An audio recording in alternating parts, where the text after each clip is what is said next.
இப்போ இந்த எக்ஸல் வீடியோவில் பாருங்கள், நம்ம என்ன பார்க்க போகிறோம்னா எப்படி வந்து ரேங்க் கண்டுபிடிக்கிறது. இப்போ எக்ஸாம்பிளுக்கு ஒரு 5 நம்பர் இருக்குங்க, 5 ஸ்டூடெண்ட்டு நேம் கொடுத்துருக்கேன், அதே மாதிரி அவங்களுடைய மார்க்ஸ் கொடுத்துருக்கேன். இதில் வந்து எனக்கு ஃபஸ்ட் ரேங்க் யார், செகண்ட் ரேங்கு, தேர்டு, ஃபோர்த்து, ஃபிஃப்த்துன்னு கண்டுபிடிக்கணும். அப்போ இந்த இடத்துல கர்சரை வச்சுக்கிங்க. ஃபஸ்ட்டு எந்த இடத்துல ஆன்சர் வேணுமோ அந்த இடத்துல கர்சரை வச்சுக்கிங்க.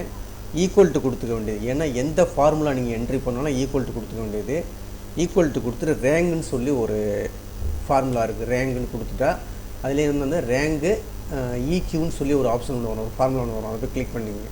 இந்த மாதிரி ரேங்க் டாட்டு ஈக்யூ கொடுத்துட்டு எந்த செல்லை வந்து கண்டுபிடிக்க போகிறோமோ அந்த செல்லை ஜஸ்ட்டு கிளிக் பண்ணிங்க. இந்த செல்லை வந்து கிளிக் பண்ணிவிட்டேன், ஒரு கமா மட்டும் கொடுத்துங்க. கொடுத்துட்டு இந்த ரேஞ்சை அப்படியே செலக்ட் பண்ணுங்கள். அப்படியே ஜஸ்ட்டு கிளிக் பண்ணி ட்ராப் பண்ணி இழுத்திங்கன்னா இந்த மாதிரி செலெக்ஷன் ஆகிடும்.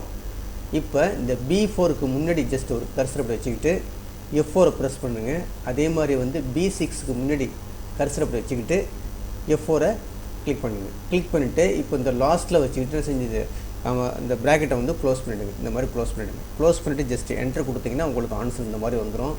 ஜஸ்ட் அப்படியே இந்த ஃபார்முலா அப்படியே ட்ராப் பண்ணி கீழே இழுத்திங்கன்னா ஒவ்வொன்றுக்கும் ஆன்சர் தூக்கி போட்டுரும்.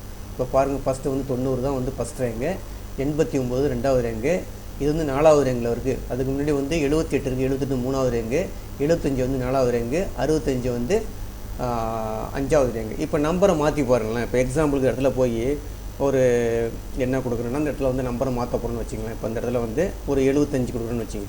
75 கொடுத்து என்ட்ரு கொடுக்குறேன், ஆட்டோமேட்டிக்காக மாறிடுச்சு பாருங்கள். இது வந்து 1வது ரேங்கு, இந்த 75 ரெண்டுமே வந்து 3வது ரேங்கில் வந்துருச்சு. இங்கே வந்து மாறிச்சு பாருங்கள். இப்போ ஒன்று மாற்றி பாருங்களேன். இப்போ எனக்கு 50 கொடுத்து பாருங்கள். இந்த இடத்துல 50 கொடுத்து பாருங்கள், 5வது ரேங்கு. அப்புறம் 1 2 3 4 5 இந்த மாதிரி ஆட்டோமேட்டிக்காக மாறிக்கும்.